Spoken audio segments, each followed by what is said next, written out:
করা হবে মুসা যাতে দুনিয়াতে আসতে না পারে। মুসা যদি দুনিয়াতে আসে আমার ক্ষমতা থাকবে না। দেখেন আল্লাহর খেলা, আল্লাহর লীলা, আল্লাহর খেলা দেখেন, আল্লাহর লীলা দেখেন। আল্লাহ মুসাকে জন্ম দিয়েছেন, আবার তার গড়েই লালন পালন করেছেন। জোরে বলেন ঠিক কিনা? লম্বা ঘটনা, সেদিকে আমার উদ্দেশ্য নয়। মুসা আলাইহিস সালামকে আল্লাহ বড় করলেন ফেরাউনের কুলে রাইখা। যেই ফেরাউন মুসাকে না আসার জন্যে ৭০,০০০ ছেলে সন্তানকে হত্যা করেছে। জোরে কোন নাউজুবিল্লাহ। শুধু মুসা যেন দুনিয়াতে না আসে, আল্লাহ মুসাকে দুনিয়াতে আনলেন। মুসা দুনিয়াতে আগমন করলেন। আগমন করার পরে আস্তে আস্তে বড় হলেন। হঠাৎ করে মুসা আলাইহিস সালাম একদিন ওই শহরের রাস্তা দিয়ে হাঁটতেছিলেন।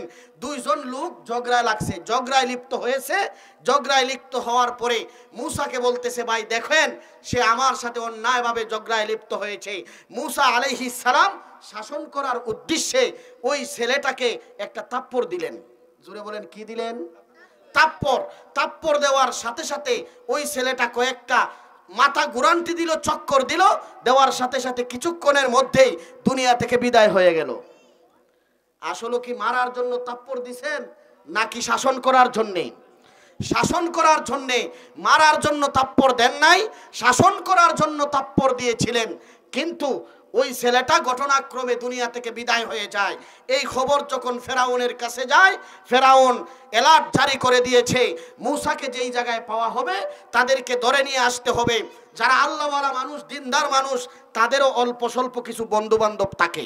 আর জোরে বলতে হবে, তাকে কি তাকে না? তাকে একজন বন্ধু ঘনিষ্ঠ মানুষ মুসার কাছে খবর দিল, মুসা ফেরাউন তোমাকে বন্দি করে, তোমাকে কারাগারে বন্দি করা হবে। বন্দি করে তোমাকে নির্যাতনের স্টিমার রুল চালানো হবে। তুমি এই দেশ থেকে চলে যাও। মুসা আলাইহিস সালাম আল্লাহ তাআলার ফয়সালায় তিনি মিশর থেকে মাদায়েনে চলে গেলেন। জোরে বলেন কোন দেশে গেলেন? মাদায়েনে গেলেন। মাদায়েনে যাওয়ার পরে গিয়ে শুআয়ব আলাইহিস সালাম আরেকজন পয়গম্বর ছিলেন, ওই জায়গার মধ্যে মাদায়েনের মধ্যে বসবাস করতেন। সেই নবীর নাম হলো শুআয়ব আলাইহিস সালাম। সেই শুআয়ব আলাইহিস সালামের বড় মেয়েকে তিনি সেই জায়গায় বিবাহ করেন। এনেও অনেক লম্বা কথা। বিবাহ করার পরে মুসা আলাইহিস সালাম ওই জায়গায় প্রায় 10 বছর বসবাস করতেছিলেন। মুসার বয়স যখন 40 বছর পূর্ণ হলো, আল্লাহ মুসা আলাইহিস সালামকে নবুয়তি দান করলেন। সুবহানাল্লাহ বলেন। নবুয়তির বয়স কত? 40। নবুয়তির বয়স কত? 40 বছর বয়সে আল্লাহ তাআলা মুসা আলাইহিস সালামকে নবুয়তি দিলেন। ওনার যে শ্বশুর তিনিও নবী, কথা বুঝতে পারেন নাই? তিনিও নবী শুআয়ব আলাইহিস সালাম। তিনি দামানকে একটা উপহার দিলেন। ওনার হাতে একটা লাঠি ছিল, সেই লাঠিটা মুসা আলাইহিস সালামকে দান করে দিলেন। সুবহানাল্লাহ বলেন। আর এই লাঠিটা হলো জান্নাতি লাঠি। জোরে বলেন কোথার লাঠি? জান্নাতি লাঠি। সেই লাঠির কথা আল্লাহ কুরআনে বলেছেন, ওয়ামা তিলকা বিয়ামিনিকা ইয়া মুসা ক্বালা হিয়া আসা আতাওয়াক্কাহু আলাইহা ওয়া আহুসসু বিহা আলা গনামি ওয়ালিয়া ফিহা মারিবু উখরা। আমার আল্লাহ মুসা পয়গম্বরকে জিজ্ঞাসা করলেন, ওরে মুসা তোমার ডান হাতে এটা কি? আল্লাহর পয়গম্বর মুসা মনে মনে ভাবলেন, বহুদিন যাবত আল্লাহর সঙ্গে কথাবার্তা হয় না, বন্ধ হয়ে আছে। আল্লাহ যখন জিজ্ঞাসা করেছে, মুসা তোমার ডান হাতে কি, এই উত্তরটা আমি সংক্ষেপ করে দিব না, লম্বা করে উত্তর দেওয়ার জন্যে মুসা আলাইহিস সালামের কথা যেন আল্লাহর সাথে দীর্ঘ হয়। যার সাথে যার বাপ তার সাথে কথা বললেও লাভ। জোরে বলেন ঠিক কি না? আল্লাহর পয়গম্বর আশিক আর মাশুক, তিনি মনে মনে ভাবলেন লম্বা কথা বলার দরকার, এই জন্য আল্লাহ বললেন ডান হাতে কি? তিনি বললেই পারতেন ক্বালা হিয়া আসায়, আমার হাতে এটা লাঠি। তিনি বলতে শুরু করলেন ওয়ামা তিলকা বিয়ামিনিকা ইয়া মূসা, ক্বালা হিয়া আসায়া আতাওয়াক্কাউ আলাইহা ওয়া আহুশু বিহা আলা গনামি ওয়ালিয়া ফিহা মাআরিবু উখরা। জবাব দিলেন ও পয়গম্বর শুনে নাও।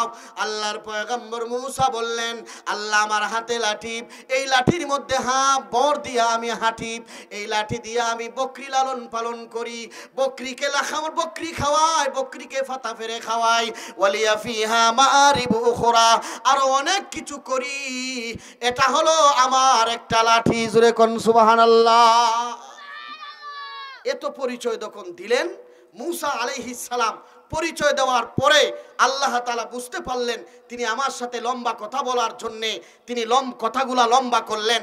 আমি এটা একটা লাঠি, বর দিয়ে হাঁটি, বকরিকে পাতা পায়রা খাওয়াই, আরো অনেক কিছু করি, এক কথা বললেই হতো, আশেক মাশুকের কারবার, সেজন্য তিনি লম্বা কথা বললেন। আল্লাহ তাআলা শুআইব আলাইহিস সালামের মাধ্যমে এই জান্নাতি লাঠিটা শ্বশুর তার জামাইকে দান করলো। সুবহানাল্লাহ বলেন।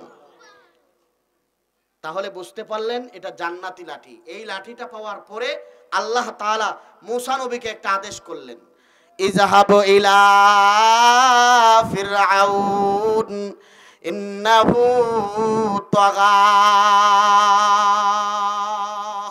হে মূসা,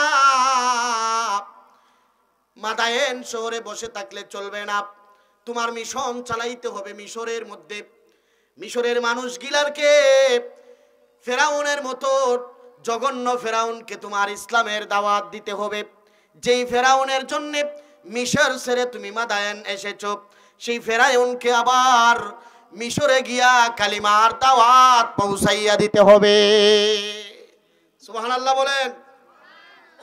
মূসা আলাইহিস সালাম ভয় পাইয়া গেলেন। কেন ভয় পাইবেন না? তিনি তো মানুষ।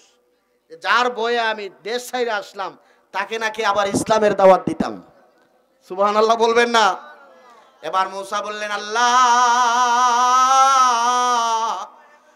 তোমার কাছে আমার দরখাস্ত গো মাবুদ, আমি একা ফেরাউনের কাছে যাব না।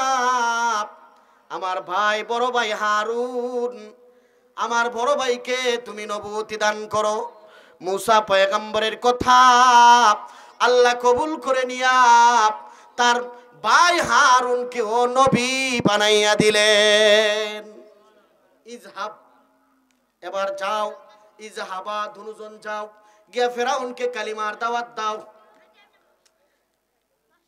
এবার আল্লাহর পয়গম্বর মূসা মাদায়েন থেকে মিশরে ঢুকলেন। ঢুকে ভাইয়ের সাথে সাক্ষাৎ, ভাই আল্লাহ তো তোমাকেও নবুয়তি দিচ্ছে, চলো আমরা দুজন ফেরাউনের কাছে কালিমার দাওয়াত নিয়ে যাই। দাওয়াত নিয়ে যাওয়ার পথে মূসা পয়গম্বর সংসদে ঢুকার আগে আল্লাহ আবার শর্ত দিছেন, সংসদের ভিতরে ঢুইকা সবার সামনে তোমার দাওয়াত দিতে হবে। দেখছেন, একা একই ফেরাউনরে দাওয়াত দিলে চলবে না। আল্লাহ চায় মিশর শহরকে কালিমার পতাকা দিয়ে আল্লাহ তাআলা বিলীন করে দিতে, কালিমার পতাকা যেন মিশরে উদ্দিন হয়, সেটা হলো আল্লাহর মিশন। জুড়ে বলেন ঠিক কিনা? সংসদে দাওয়াত দিতে হবে। সংসদে গিয়ে মূসা আলাইহিস সালাম আশেপাশে, সংসদের আশেপাশে চতুর্দিকে সেনাবাহিনী, বিভিন্ন ধরনের বাহিনী দিয়া ঘেরাও করা থাকে কি থাকে না? ঘেরাও করা থাকে। এবার মূসা পয়গম্বর ওই সংসদের পাশে যখন গেলেন, গিয়ে দেখলেন তার বাহিনী দিয়া তার সংসদটা ঘেরাও করা। কিভাবে সংসদের ভিতরে ঢুকবেন? বাহিনী যখন তাকে দেখতে পাইল, এবার বাহিনীর লোকেরা বলল, ও পয়গম্বর, তুমি কি মূসা? তিনি বললেন, হ্যাঁ আমি মূসা, যেই মূসা কিপ্তি বংশের ছেলেকে হত্যা করে মাদায়েন সফর করেছিলাম, সেই মূসা আমি। কেন এসেছো? মূসা পয়গম্বর বলেন, তোমাদের খোদা, তোমাদের বাদশা, তোমাদের জাহাপনার কাছে কালিমার দাওয়াত দেওয়ার জন্য মিশরে আগমন করেছি, কালিমার দাওয়াত দেওয়ার জন্য আসছি। তারা ঠাট্টা করা শুরু করছে, আমাদের জাহাপনা আমাদের খুদাকে নাকি সে দাওয়াত দিবে। একদল বলে তাকে হত্যা করে ফেলো, আরেক দল বলে না মারিস না মারিস না। জাহাপনা বাদশাকে জিজ্ঞাসা করি কি করা যায়। ফেরাউনের কাছে যখন ভিতরে প্রবেশ করলো, ভিতরে গিয়ে ফেরাউনকে জিজ্ঞাসা করলো, ও জাহাপনা বাদশাহ, মূসা নাকি নবী হয়ে আগমন করেছে, আপনার সাথে কথা বলতে চায়, তাকে কি ঢোকার জন্য অনুমতি দিতে পারি? এমনিতেই ফেরাউন বলে তার হাতে কি আছে, তাদের হাতে কি আছে, দুই ভাই এসেছে আর কেউ সাথে নাই। সঙ্গীরা বলে তাদের সাথে আসে শুধুমাত্র একটা লাঠি। তারা মনে করেছে তাদের হাতে যেই লাঠি সেই লাঠি। এটা আসলে কোথাকার লাঠি? জান্নাতের লাঠি। জুড়ে বলেন কোথাকার লাঠি? জান্নাতের লাঠি। শুআয়ব নবী তার মেয়ের জামাইকে দান করেছেন। জুড়ে বলেন ঠিক কিনা? আমার ভাইরা, মূসা পয়গম্বরকে না মারার জন্য অর্ডার দিল, মূসাকে আমার কাছে নিয়ে আসো। ফেরাউনের কাছে যখন মূসাকে নিয়ে যাওয়া হলো, এবার মূসাকে দেখে ফেরাউন ঠাট্টা করা শুরু করলো, উপহাস করতে শুরু করলো। এই মূসার সাথে আবার কি যুদ্ধ হবে? মূসাকে মেরে ফেললে তো মেরে ফেলা যায়, মূসার সাথে এর আগে কিছু ঠাট্টা করা দরকার, উপহাস করা দরকার। মূসাকে বলতেছে, ও পয়গম্বর মূসা, আমি তো জানি পূর্বে অনেক নবী দুনিয়াতে এসেছে, তারা নবী হওয়ার আগে তাদের কাছে অনেক মুজেজা ছিল, তোমার কাছে মুজেজা কি আছে? কথা বুঝতে পারছেন প্রশ্ন? নবী অনেক পূর্বে এসেছে, তাদের কাছে অনেক মুজেজা ছিল, তুমি যে আমার কাছে দাওয়াত নিয়ে নবী হয়ে আসছো, তোমার যে আমি নবী হিসাবে বিশ্বাস করব, কিভাবে বিশ্বাস করব? মুজেজা কি? হ্যাঁ, এবার মূসা পয়গম্বর মনে মনে আল্লাহর কাছে দোয়া করে, আল্লাহ তুমি আমাকে পাঠাইছো, তুমি আমার সম্মান রক্ষা করবে। আল্লাহ বললেন, ফালকা আসাহু ফাইযা হিয়া সুবানুম মুবিন। ও পয়গম্বর মূসা, তোমার হাতে যে লাঠিটা আছে রে, এটা সাধারণ কোনো লাঠি না, সেই লাঠিটা জমিনে ছেড়ে দাও। ফালকা আসাহু ফাইযা হিয়া সুবানুম মুবিন। এটা ছাড়ার সাথে সাথে বিশাল বড় একটা অজগর সাপ হয়ে গেছে। অজগর সাপ লাঠি ছাড়ার সাথে সাথে, একটা লাঠি আছে আমার কাছে, ছাইরা দিলাম, এটা অজগর সাপ হয়ে গেছে। আশেপাশে যারা আছে ভয় পাইবে কি পাবে না? আরো জোরে বলেন, পাবে কি পাবে না? মূসা আলাইহিস সালাম ছাড়ার সাথে সাথে ফেরাউন ভয় পাইয়া গেছে, কি রে, এত বড় সাপ তো আমি জীবনে দেখি নাই। আমি তো অনেক আমার দেশের অর্থ দিয়া অনেক জাদুঘর লালন পালন করি, সেই জাদুঘররা কোনোদিন আমাকে এত বড় সাপ দেখাইতে পারে নাই। মূসার হাতে এত বড় সাপ হয়ে গেল, বুঝতে পারলাম না মূসা এটাকে কি দেখাইতে চায়। এমনিতেই ফেরাউনের দিকে যখন সাপটা আ করছে, ফেরাউনের দিকে রওনা দিছে, এমনিতেই ফেরাউন বলে, তোমার কালিমা মানবো, তোমার কথা মানবো, সাপ থামাও। সুবহানাল্লাহ বলবেন না? সাপটারে থামাও, মইরা গেলে তো আর কালিমা মানতে পারবো না, আমারে বাঁচাও, তারপরে কালিমা মানবো। মূসা আলাইহিস সালাম তো জানে না এটা আবার কি করবে। মূসা আলাইহিস সালাম আল্লাহর কাছে বলল, আল্লাহ এটা এখন কি করে যায়? আল্লাহ বললেন, লা তাখাফ, ভয় করো না, ভয় করো না, এটাকে তুমি আবার লাঠির মতো হাত দাও, দেখবা আবার তোমার সাপ লাঠি হয়ে যাবে। সুবহানাল্লাহ বলেন, আরো জোরে বলতে হবে সুবহানাল্লাহ। মূসা পয়গম্বর ধরার সাথে সাথে আবার লাঠি হয়ে গেছে। এখানে আবার কিছু ঘটনা ঘটছে। ওই মন্ত্রিসভার ভিতরে এই সাপের আলামত দেখে 4 জন মন্ত্রী ইসলাম গ্রহণ করেছে। সুবহানাল্লাহ বলেন। সাপের সাফা খাইয়া 4 জন মরছে। সাপ ছোট না বড়? 4 জন মরছে, 4 জন ঈমান আনছে। আরো যারা তার সঙ্গপাঙ্গ ছিল, হাসিনার সঙ্গপাঙ্গ, অসৎ বুদ্ধিদাতা তার আশেপাশে ছিল কি ছিল না? তারা বলতেছে আফামনি খালামনি ভয় পাইবেন না, আমাদের কাছেও জাদু আছে, আমরা তার সাথে যুদ্ধ করব। এবার বলতেছে মুসা নবী বলে নার কি দেখাইতে হবে? কয় আমারে মাইরো না, আমারে না মাইরা আরেকটা দেখাও। এবার আল্লাহ তাআলা হুকুম দিলেন ফাইযা হিয়া বাইদাউ লিন-নাজিরিন। ও পয়গম্বর মুসা, তোমার ডান হাতটাকে বাম হাতের বগলের চিপায় ঢুকাও, ডান হাতটাকে বাম হাতের বগলের চিপায় ঢুকাইয়া ফেরাউনের দিকে মারো। ফার্স্ট ব্যাটারির লাইট নয়, এইরকম লাইট ফেরাউন কোনোদিন দেখে নাই। এত পাওয়ারফুল একটা লাইট আল্লাহ মুসা নবীর হাতকে বানাইয়া দিছে। লাইট মারছে, চোখ অন্ধ হয়ে গেছে।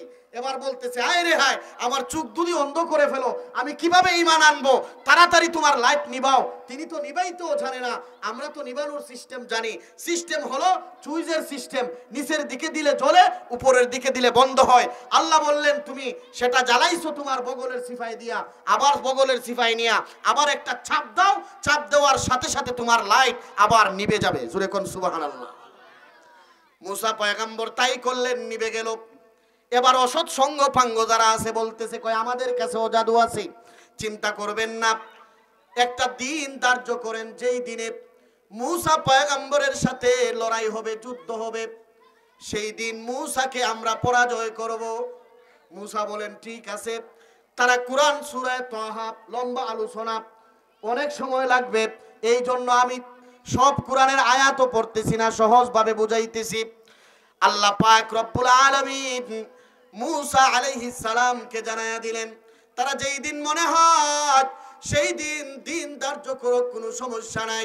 তারা ঈদের দিন, আনন্দের দিন, উৎসবের দিন, যেই দিন সমস্ত অফিস আদালত বন্ধ থাকে, সেই দিন ঘোষণা করলো মুসার সাথে লড়াই হবে অমুক ময়দানে, অমুক মাঠের ভিতরে। সবাই সেই মাঠের ভিতরে চলে যায়। মুসা পয়গম্বর আর তার ভাই সঙ্গী সাথী হারুন, আর কেউ নাই। জোরে বলেন ঠিক কিনা? এই দুইজন মাঠের মধ্যে উপস্থিত হয়ে যায়। তাদের জাদু কি? তাদের জাদু হলো চিকন চিকন রশি ছাইরা দিলে সাফ হয়ে যায়, চিকন চিকন লাঠি ছাইরা দিলে সাফ হয়ে যায়। জাদুবিদ্যা, জাদুবিদ্যা। 12,000 জাদুঘর, কয় হাজার? 300 উট বুঝাই করে জাদু নিয়ে গেছে, মাঠের ময়দানে উপস্থিত করছে। 300 উট বুঝাই করে তারা জাদুবিদ্যা ওই মাঠে উপস্থিত করেছে। 12,000 জাদুঘর উপস্থিত। এবার মুসার সাথে কেউ নাই, আছে একমাত্র কে? আরো জোরে বলতে হবে কে? আল্লাহ যারে বিজয় দে রে, পৃথিবীর কেউ তারে থামাইয়া রাখতে পারে না। আমার পয়গম্বর মুসা আলাইহিস সালাতু ওয়াস সালাম তার ভাইকে নিয়ে মাঠের এক কর্নারের মধ্যে নিরিবিলি দাঁড়ায়া থাকছে, অবস্থান করতেছে। এমনিতেই হঠাৎ করে দেখে ফেরাউন উপস্থিত হয়ে গেছে। উপস্থিত হয়ে বলতেছে তোমার জাদুটা ছাড়ো। আল্লাহর নবী বলেন তোমরা আগে ছাড়ো, কারণ তোমরা আগে ছাড়ো, আমি পরে ছাড়বো। তারা সবাই ছেড়ে দিল, তাদের সাপগুলা, জাদুবিদ্যাগুলা মাঠের মধ্যে ছেড়ে দিল। বুঝতে পেরেছেন 300 উট বোঝাই করা জাদু, কত লক্ষ কোটি কোটি জাদু সব যখন ছেড়ে দিয়েছে, মুসা পয়গম্বর ভয় পেয়ে গেছে। মানুষ হিসাবে ভয় পাওয়ার কথা কি কথা না? সব সাপ মুসার দিকে আর হারুনের দিকে আগাইতেছে, ভয় পাওয়ার কথা। আল্লাহ বলেন ফাওজাসা ফি নাফসিহি খিফাতাম মুসা। আল্লাহর পয়গম্বর মনে মনে ভয় পাইয়া গেলেন। আল্লাহ বললেন ক্বালা লা তাখাফ ইন্নাকা আনতাল আ'লা। ও পয়গম্বর মুসা, ভয় পাইও না, ভয় পাইও না, ভয় পাইতে হবে না। আজকের দিনে সবার সম্মুখে, সমস্ত মানুষের সামনে কান্নাকা আনতাল আ'লা, নিশ্চয় আমি রব তোমাকে বিজয়ী দান করব। ভয় পাইও না, তোমার হাতের লাঠিটা জমিনে ছেড়ে দাও। সুবহানাল্লাহ বলেন। সংসদের মধ্যে যত বড় সাপ হয়েছিল তার চাইতে 1000 গুণ বড় হয়েছে। সুবহানাল্লাহ বলেন। তার হা করতে হয় নাই, মুসার লাঠিটা সাপটা অজগর সাপটা সামন দিকে শুধু গেছে, মাঠের মধ্যে একটা নিঃশ্বাস ছেড়ে দিয়েছে, আবার নিঃশ্বাসটা ভিতরের দিকে গেছে। মুফাসসিরিনে কেরাম বলেন ওই সাপের নিঃশ্বাসের সাথে ফেরাউনের সমস্ত জাদু ভিতরে ঢুকে গেছে। সুবহানাল্লাহ বলবেন না? সঙ্গে সঙ্গে এবারে তো আশ্চর্য বিষয়, 12,000 জাদুঘর ছিল। তারা বলল কি রে, এটা তো কোনোদিন জাদু হতে পারে না। কালু আমান্না বিরব্বিল আলামিন রব্বি মূসা ওয়া হারুন। সুবহানাল্লাহ বলেন।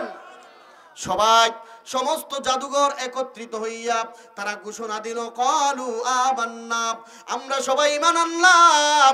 এতদিন জাদুবিদ্যা করেছি, জাদু ভালো করেছিনি, মুসার হাতে যেই লাঠি এটা কখনো জাদু হতে পারে না। এটা আল্লাহর পয়গম্বরের লাঠি, আল্লাহর পয়গম্বরের মুজিজা। রব্বিল আলামিন, ঈমান আনলাম উভয় জগতের রবের উপর, ঈমান আনলাম রব্বি মূসা ওয়া হারুন, হারুনের রবের উপর, মূসার রবের উপর ঈমান আনলাম, মূসা কালিমুল্লাহর উপর ঈমান আনলাম। সঙ্গে সঙ্গে ফেরাউন তাদের প্রতি এত রাগান্বিত হলো, এই জাদুঘরদের প্রতি বলতে শুরু করলো, আমাকে না বলে আমার অনুমতি ছাড়াই তোমরা ঈমান আনলা, তোমাদেরকে শাস্তি দিতে হবে। নাউজুবিল্লাহ বলেন, আরো জোরে বলেন নাউজুবিল্লাহ। ওই যে বলছিলাম কথাটা গুছাই আইনা বুঝাইতে হবে, এখন বুঝবেন। ফেরাউন ঈমান আনার সাথে সাথে তাদের দিকে নির্যাতনের স্টিমার চালু করে দিল। জোরে কোন নাউজুবিল্লাহ। কাউকে বাদী বানাইছে, কোন ইমানদারকে সে তার বাড়ির চাকর বানাইছে, কোন ইমানদারকে নির্যাতন করা শুরু করে দিছে। এইভাবে যখন নির্যাতন শুরু করেছে, মুসলমানদের উপর যদি কেউ নির্যাতন করে, পৃথিবীর মানুষ যদিও সহ্য করে, আমার আল্লাহ কিন্তু সহ্য করে না। জোরে বলেন ঠিক কিনা? এবার আল্লাহ তাআলার পালা। মুসা যখন অল্প মানুষ, তাদের উপর যখন নির্যাতনের স্টিমার চালাইলো, আল্লাহ তাআলা একাধারে মুসা সম্প্রদায়ের উপর 5টা আযাব নাজিল করলেন। জোরে বলেন কয়টা? আরো জোরে বলতে হবে কয়টা? 5টা আযাব আল্লাহ একাধারে নাজিল করলেন। সেই তেলাওয়াতকৃত আয়াত, যেই আয়াতটা আমি খুতবার মধ্যে পড়েছিলাম, সেই আয়াতের ভিতরে আল্লাহ 5টা শাস্তির কথা বর্ণনা করেছেন, যেই শাস্তিগুলা আল্লাহ ফেরাউনেরকে এবং ফেরাউনের সম্প্রদায়কে দিয়েছিলেন। আল্লাহ বলেন, ওয়ারসালনা আলাইহিমুত তুফানা ওয়াল জারাদা ওয়াল কুম্মালা ওয়াদ দাফাদিআ ওয়াদ দাম আয়াতিম মুফাসসালাত ফাস্তাকবারু ওয়া কানু কওমান মুজরিমিন। আমার আল্লাহ বলেন, ফেরাউনের উপর যখন ফেরাউন মুসলমানদের উপর, ইমানদারদের উপর, মুসা পয়গম্বরের উপর, হারুন পয়গম্বরের উপর, তার কিছু সঙ্গী সাথীদের উপর নির্যাতন করা শুরু করলো, আমার আল্লাহ সেটা সহ্য করলেন না। আল্লাহ পাক রব্বুল আলামিন ধারাবাহিকভাবে ওই ফেরাউনের সম্প্রদায়কে 5টা শাস্তি দিলেন। নাম্বার 1, ওয়ারসালনা আলাইহিমুত তুফান। প্রথম নাম্বার শাস্তি হলো তুফান। তুফান শব্দের ব্যাখ্যা হলো বন্যা। তুফান শব্দের ব্যাখ্যা হলো সাধারণ বৃষ্টি বাদলের মধ্যে যেই তুফান, সেই তুফানও হতে পারে অথবা বন্যা হতে পারে। আল্লাহ তাআলা ফেরাউনের গোষ্ঠীর উপর বন্যা নাজিল করলেন। সুবহানাল্লাহ বলেন। বন্যা দিলেন। সেই বন্যার ধরন কেমন? ধরন জানতে হবে। এক নাম্বার ধরন হলো আল্লাহ 5টা শাস্তির মধ্যে 1 নম্বরে বন্যা দিলেন। মুসলমানদের বাড়িও তাদের বাড়ির পাশে আছে, বেঈমানের বাড়িও আছে। মুসলমানদের ক্ষেতের সাথে বেঈমানের ক্ষেতও আছে, আবার মুসলমানদের ক্ষেতের সাথে নাফরমানদের ক্ষেতও আছে, বেঈমানদের ক্ষেতও আছে। মুসলমানদের ক্ষেতের কোনো ক্ষতি হয় নাই, বেঈমানদের ক্ষেতের অস্তিত্ব নাই। সুবহানাল্লাহ বলবেন না? মুসলমানদের বাড়ির কোনো ক্ষতি হয় নাই, বন্যা তাদের বাড়িতে উঠে নাই, কিন্তু ফেরাউনের বাসায় বন্যা, ফেরাউনের ঘরে বন্যা, তার সম্প্রদায়ের ঘরে বন্যা। আল্লাহর কুদরত দেখেন, আল্লাহ চাইলে পারে কি পারে না?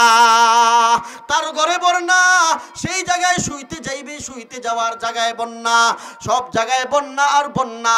তার ফসল নষ্ট হয়ে গেছে, খাবার নষ্ট হয়ে গেছে, আরামসে থাকতে পারে না, খাইতে পারে না। মুসলমানদের সম্পদের কোনো ক্ষতি হয় নাই। এমনিতেই ফেরাউন সম্প্রদায় যখন এই শাস্তিতে 1 মাস পর্যন্ত ভুগতে ছিল, এমনিতেই মূসা পয়গম্বরের কাছে গিয়া বলে, ও মূসা, তোমার খোদার কাছে একটু বলো, আমরা যাতে করে শান্তিতে বসবাস করতে পারি, এই আযাবটা যেন উঠায়া নিয়ে যায়। মূসা বলেন, কেন নিয়ে যাবে? তুমি কি করবা? কই, তোমার খোদা যদি আযাবটা উঠায়া নিয়ে যায়, তাহলে তোমার উপর আমরা সবাই বলে ঈমান আনবো। মূসা নবীর টার্গেট হলো ফেরাউন যদি ঈমান আনে, ফেরাউনের সম্প্রদায় যদি ঈমান আনে, এটাই হলো তার মূল টার্গেট, আর কোনো উদ্দেশ্য না।